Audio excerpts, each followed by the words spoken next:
세상을 살다 보면은 우리에게 어려움과 실패가 찾아오기 마련인데요. 누구나 아무리 잘났다 하더라도 어려움은 있다. 그리고 문제와 실패는 찾아올 수 있다라고 우리는 볼 수 있겠습니다. 계속해서 어려움과 실패가 있다면 우리에겐 어떠한 마음이 드나요? 낙심이 찾아오게 되죠. 이제 어린 시절에는 친구들에게도 말도 하고 부모님에게도 얘기를 나누고 하긴 하지만 우리의 개인적이고도 그리고 깊숙한 어떤 삶의 문제는 쉽게 해결되지 않는 그러한 때도 있다고 봅니다.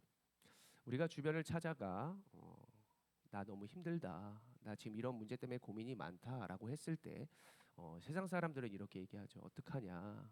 어, 내가 좀 뭐 도와줄 게 없냐? 이제 이렇게 처음부터 이렇게 다가오는지 모르겠지만 이 시간이 2년, 3년 계속 되어지면 그 사람들도 우리에게 더 이상 할 말이 없는 것입니다. 그냥 피하게도 되고요. 그냥 너에게 이제 더 이상 해줄 말이 없다. 그러면서 이제 연락이 잘 또 되지 않는 이러한 제한적인 모습이 세상의 모습이라고 해볼 수 있습니다. 저도 지난날에 이제 우리가 어려움이 있다 할 때 보통 터널이라고 하는 것으로 비유하잖아요. 뭐 긴 터널을 지나왔다. 뭐 저도 제가 개인적으로의 그 계속 기도를 했지만 끊이지 않는 그 해결되지 않는 그 문제라고 하는 것이 이제 약 10년 정도 그 정도의 터널을 이렇게 지나온 것 같습니다. 여러분들은 어떠한 터널을 지나오셨고 그리고 지나가고 계시며 또 여러분들 앞으로 또 지날 것입니까? 우리의 나라에서 가장 긴 터널이 어디 터널인지 아십니까? 네? 강원도 쪽이래요. 인제와 양양을 잇는 이제 터널이 가장 긴 터널이라고 하는데 11km.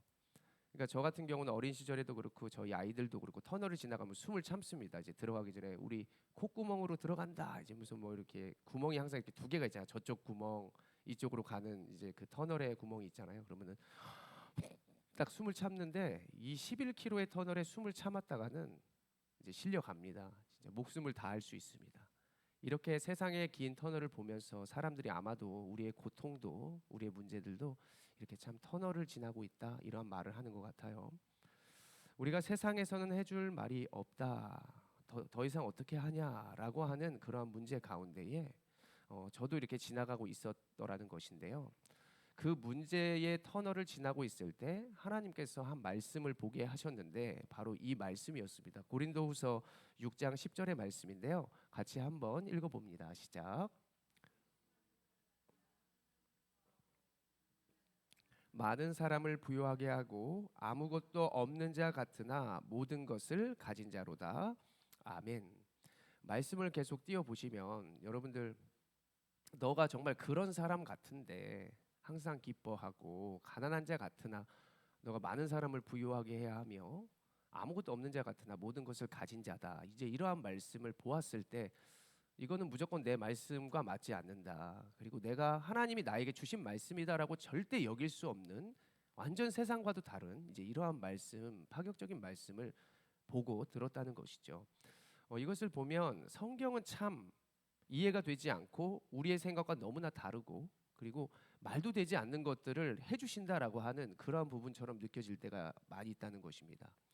우리가 성경에서 어떠한 사람이 나음을 입은 그러한 어떤 회복이 되는 이런 것을 보면요, 그 사람은 즉각적으로 즉시적으로 그 문제 해결되었다 하고 또 그들의 믿음을 보면 즉각적으로 그냥 믿거든요. 근데 우리가 문제 가운데 어떤 말씀을 받았을 때 진짜 참 믿음과 즉각적인 순종으로 나아갔던가라고 하는 것을 한번 질문을 던져볼 수 있습니다. 왜 그럴까? 우리가 왜 하나님의 생각과 우리의 생각이 이렇게 차이가 있고 또 부모님의 마음과 우리의 마음은 왜 이렇게 차이가 많이 나지? 라고 하는 이러한 지금 갭이라고 해야 될까요? 이러한 차이점이라고 해야 될까요? 이러한 것이 우리에게 얼마나 있는지를 저는 오늘 좀 돌아보는 그러한 시간이 되었으면 좋겠습니다. 신학자 이제 돈 카슨 교수님이 계십니다. 돈 카슨 교수님이 이제 이러한 말을 했습니다. 기독교인들이 삶에서 오랫동안 고통과 슬픔을 느끼는 이유는 고통과 슬픔에서 빠져나오지 못하는 이유가 무엇일까라고 했더니 우리의 기대와 수준이 잘못됐던 것이다. 그러니까 우리의 기준이 잘못됐다 그럴 수 있고요. 우리의 수준이 나는 이 정도 수준인데 나는 이 궁궐에서 살아야 되는데, 나 공주님, 나 같은 공주님이 어떻게 이런 사람과 결혼할 수 있고, 또 이러한 사람과 만날 수 있고, 이러한 옷을 입을 수 있고, 이런 기대와 수준이 우리가 하나님과의 차이가 있기 때문입니다. 고통과 슬픔은 하나님의 기대와 수준과 어긋나 있기 때문이다. 이러한 말로 우리는 받아들일 수 있겠죠. 그러나 우리가 이러한 예배, 오늘의 예배를 드리고 하나님께 더욱더 가까이 나아가며 기도하는 삶을 지속적으로 나아가게 된다면 우리의 생각과 하나님의 생각이 결국에는 맞아 떨어질 줄로 믿으시기를 바랍니다. 이제 오늘 본문 속의 배경 가운데 우리의 기준을 하나님께로 향하기를 원하는데요. 우리가 이 배경을 보면 북이스라엘은 이미 아수르에 의해서 멸망됐고, 남은 남유다 역시도 이제 바벨론에 의하여 포위돼서 멸망되어 가고 있는 과정을 보고 있습니다. 왕들이 살았던 왕궁과 성전들은 불타버렸고, 그들이 살았던 집은 다 허물어졌으며, 무너지게 되는 그 울타리가 허물어진 그 결과를 남유다 백성들은 보게 되었다는 것입니다. 열왕기하 25장 13절의 말씀, 그리고 나서 그 외부가 다 허물어졌을 때 13절에 또 어떠한 모습을 보여줍니까? 13절이요. 읽겠습니다. 시작.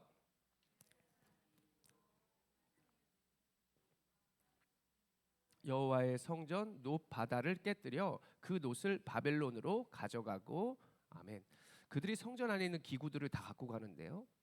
바로 피아노 가져가고, 마이크 다 갖고 가고, 여러분들 앉아 있는 의자 빼가고, 이 에어컨 다 뜯어가고, 이렇게 했다는 거예요. 자, 이들이 무슨 생각을 했을까요? 아, 그래.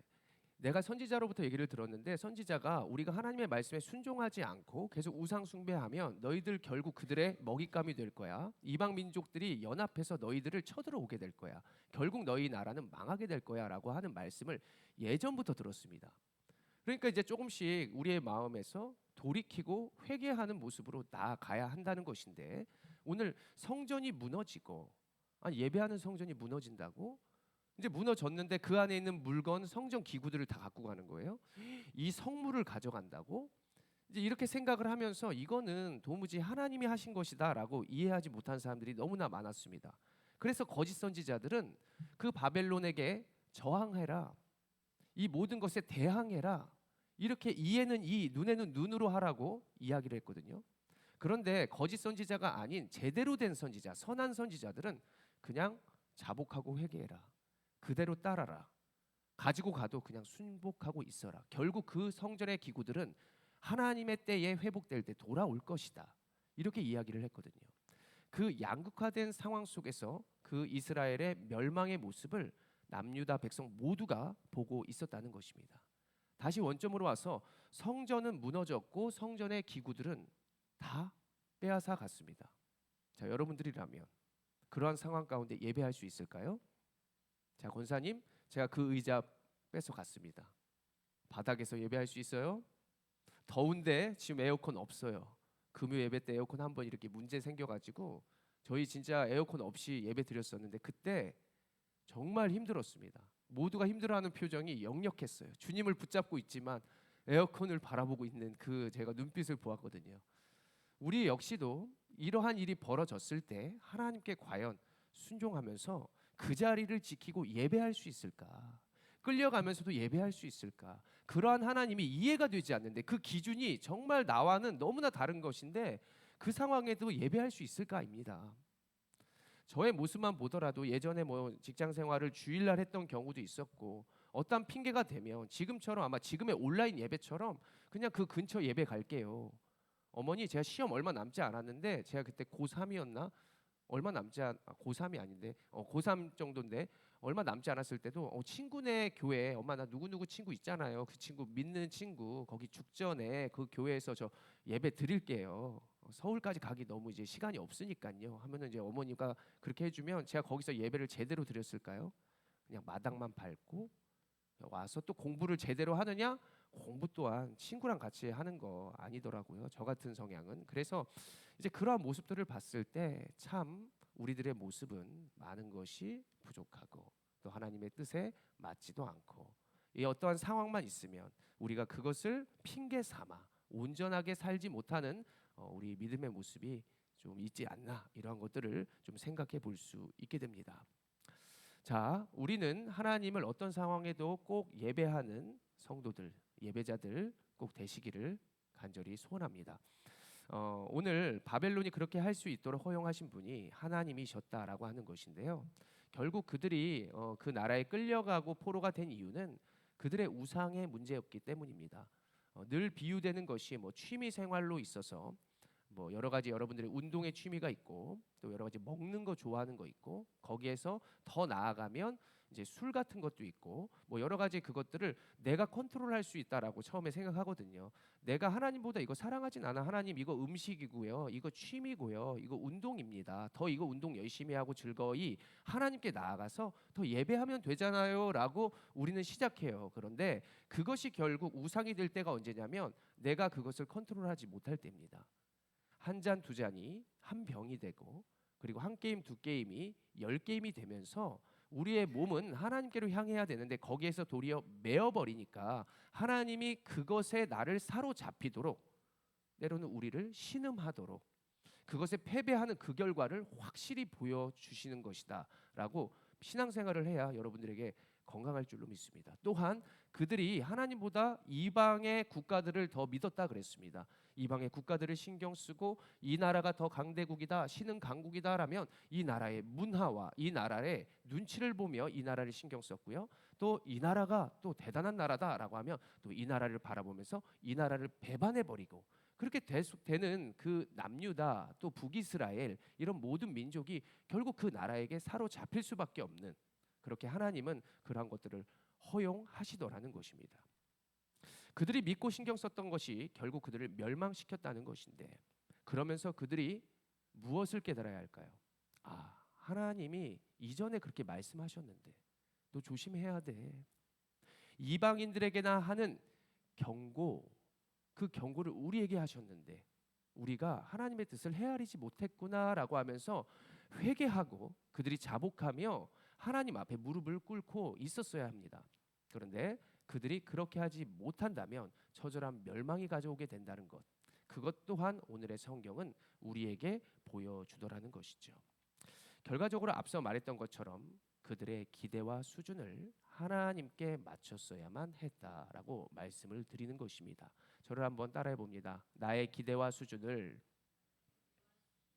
하나님께 맞춰라. 그렇습니다. 우리는 나가면 우리의 수치가 마치 음식을 먹으면 여러분들 그 당뇨나 뭐 간이라든가 이러한 것들을 다 수치를 보잖아요. 그렇죠? 피를 뽑아서 우리가 세상에 내어주는 시간이 피를 뽑는다 했을 때 우리의 수치가 올라가요. 그런데 우리가 다시 하나님께로 돌아와서 구약과 신약을 먹고 우리의 수치를 낮추거나 우리의 수치를 점검해 볼 수 있다는 것이죠. 그래서 이전보다 우리의 예배 시간이 많이 부족하고 그리고 기도의 시간 확보하지 못하고 이 핑계 저 핑계 되면서 우리는 우리의 기준을 하나님께 맞추지 못한다는 것입니다. 저는 기준이 두 가지라고 생각해요. 하나님께 있는 기준이 두 개인데 하나는 성경 66권의 절대적인 기준과 그리고 나머지 한 가지 기준은 하나님의 은혜의 기준이라고 바로 여러분들을 지으신 하나님이 여러분들이 살 수 있을 그 정도의 수준의 기준을 저는 다 만들어 놓으셨다고 생각합니다. 그래서 우리가 66권의 말씀을 똑같이 들어도 같이 은혜를 받는 것이 있는 것처럼 그 은혜가 함께하는 은혜라고 생각하고 또 나만의 은혜 그것은 내가 하나님께로 개인적인 경건의 시간과 기도의 시간과 또 내 안에 역사하시는 하나님께서 주시는 그 말씀으로 인해서 내 기준이 나에게 꼭 맞는 그런 기준으로 하나님께서 말씀하여 주셔서 우리를 하나님의 은혜와 또 하나님의 승리의 발걸음으로 나아가게 하는 그 기준이 있다라고 말씀을 드리고 싶은 것이죠. 우리가 성경을 보면 이렇습니다. 하나님께서 성경을 통해 보여주시는 것은 우리의 믿음의 선배들을 보여주셔서 우리의 인생이 그들을 통하여 어떻게 살아갈래? 라고 하는 질문과 또 우리의 바로미터가 되어서 하나님은 분명히 말씀으로 우리를 계속해서 회복시키고 변화시키려고 하신다는 것을 성경을 통해 볼 수 있는 것입니다. 구조는 이것입니다. 내가 만약 그라면 순종할 것인가? 불순종할 것인가? 우리가 영화를 볼 때 주인공이 이것을 선택할 것인가 저것을 선택할 것인가 보면서 아유 그러면 안 되지. 어우 너무나 잘했어라고 하는 그러한 부분을 우리가 바라보는 것처럼 우리가 성경을 볼 때도 늘 그것을 바라보면서 하나님께서 주시는 절제적인 기준과 그리고 하나님이 주시는 그 은혜의 기준을 가지고 날마다 여러분들이 살아가야 한다라고 여러분들을 기억하셨으면 좋겠습니다. 결과적으로 오늘의 본문도 유다가 불순종으로 인하여 어려움을 겪게 되는데 그 어려움을 터널을 통해서 순종을 하게 된다면 결국 하나님은 구원해 주실 것이다라고 하는 사실을 오늘 보여주고 있습니다. 오늘 본문을 한번 보십시오. 열왕기하 25장 28절에 보면요. 왕과 백성들이 끌려갔는데 오늘 28절에 보면 그에게 좋게 말하고 그의 지위를 바벨론에 그와 함께 있는 모든 왕의 지위보다 높였다라고 이야기를 하는 것인데요. 오늘 그가 여호야긴입니다. 여호야긴이 포로가 돼서 끌려간 왕이었는데 옥에 갇혀서 사실 37년 동안은 좀 힘들었습니다. 37년. 37년 동안 아마 하나님은 여호야긴 왕의 모습과 그리고 백성들의 그 순종의 모습을 받으셨던 것 같아요. 결국 하나님은 회복시켜 주시는데 37년 만에 여호야긴의 목을 얼굴을 들게 하시면서 그 이방의 어떤 왕보다 참된 왕으로 회복시키고 음식을 먹이고 그리고 대우하였다. 왕의 대우를 다른 왕보다 높였다라고 이야기를 하는 것입니다. 여러분들 29절도 눈으로 보시면 그 옷을 벗게 하고 그 일평생 어떠한 왕보다 큰 양식과 또 명예를 주었다라고 우리는 말씀을 이해해 볼 수 있겠습니다. 마지막으로 성경이 우리에게 고통을 주는 이유를 제가 성경적으로 고통이 주는 이유를 네 가지를 이제 한번 찾아봤습니다. 자, 한번 읽어볼까요? 고통을 하나님이 우리에게 주신 이유가 무엇일까라고 했더니 자, 첫 번째 따라합니다. 사단에 대한 도전. 두 번째는 회개의 유무. 세 번째로는 하나님의 영광. 네 번째는 우리의 유익. 그렇습니다. 성경을 딱 보면 고통을 주는 이유가 그리고 주인공들을 바라보면 딱 그 이유예요. 첫 번째로 사단에 도전하고 하면 여러분들 머릿속에 무슨 생각이 납니까? 전 딱 두 가지예요. 욥이 받았던 고난 그리고 예수님이 받았던 고난, 그 시험. 40일 동안 금식하고 오신 예수님께 사단이 도전했을 때 예수님이 어떻게 하셨지? 그리고 사단에 대한 도전. 욥이 정말 하나님 경외하고 잘 믿었잖아요. 근데 사단이 도전해요. 그 모습을 보면서 고통이 사단이 우리를 시험하고 우리의 믿음이 어느 정도인지 알고 싶어하는 이제 이러한 생각들을 가지고 도전해 온다라고 하는 것입니다. 제가 잠깐 북한 얘기를 하면 뭐 북한이 우리에게 오물풍선을 보내는 건 거기에 뭐 GPS를 달고 우리의 딱 그 거리를 측정한다 그러는 거예요. 뭐 사실 실제적인 얘기인지 모르겠지만 평양에서 요 정도 오물풍선 날리면 요 정도 거리구나. 미사일 요 정도 쏘면 여기에 이 지역에 이 부대가 뭐 이 사람들이 큰일 죽겠구나. 이제 이렇게 하면서 미터를 잰다. 이제 이러한 얘기들도 있는 것 같아요. 그러니까 첫 번째로 다시 이 성경의 고난의 이유를 보면은 그 사단에 대한 도전이라고 하는 것이 바로 그 사단이 우리의 믿음을 테스트하고 얘 이렇게 테스트해도 되겠구나. 그러면 또 하나님한테 허용을 받고 그들이 또 와서 우리에게 도전한다라고 하는 것이죠. 자, 두 번째로 회개하지 않았기 때문 회개의 유무는 하나님께서 우리에게 고통을 주시고 우리를 돌아서도록 하시는데 바로 우리의 삶에 대한 부분을 위해서 하나님이 우리가 회개하도록 돌아서도록 잘못했어요가 아니라 그랬어요. 회개는 구원받은 자들은 하나님 앞에 더욱더 다가가도록 하나님이 하신다라고 하는 부분이고 세 번째로 하나님께 영광을 돌리기 위함인데 가장 좋은 비유로는 요한복음 9장 3절의 말씀이에요. 요한복음 9장 3절 한번 읽어봅니다. 시작.